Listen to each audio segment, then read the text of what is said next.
नमस्कार दोस्तों, षष्ठ तिला एकादशी की व्रत कथा। प्राचीन काल में एक गांव में एक ब्राह्मणी रहती थी। वह सदैव व्रत किया करती थी। एक समय वह एक मास तक व्रत करती रही। उसके शरीर में अत्यंत दुर्बल हो गया, लेकिन वह अत्यंत बुद्धिमान थी। तथापि उसने अब सभी देवताओं या ब्राह्मणों से नियमित अन्न दान का नहीं किया था। इसने में से मन में सोचा कि ब्राह्मणी ने व्रत आदि से अपना शरीर शुद्ध कर लिया है, अब वह विष्णु लोक तो मिल ही जाएगा।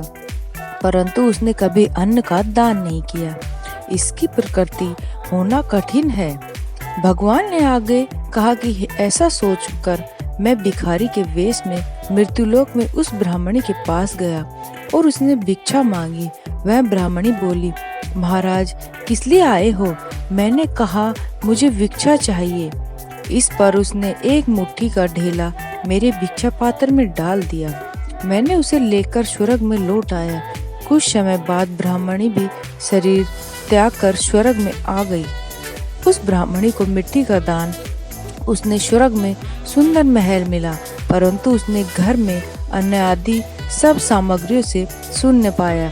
घबराकर वह मेरे पास आई और कहने लगी कि हे भगवान, मैंने अनेक व्रत आदि से अपनी पूजा की, परंतु फिर भी मेरा घर अन्न आदि सब वस्तुओं से शून्य है।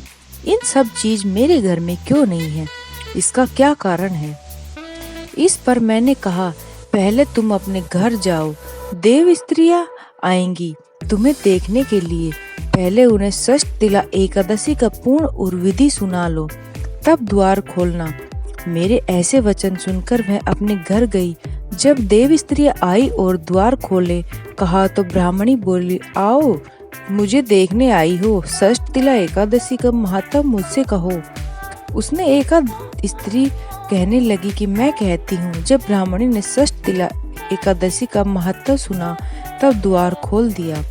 देवांगनों ने उसको देखा कि न तो वह गांधर्वी है और न ही आसुरी, वरन पहले जैसी मानुषी है।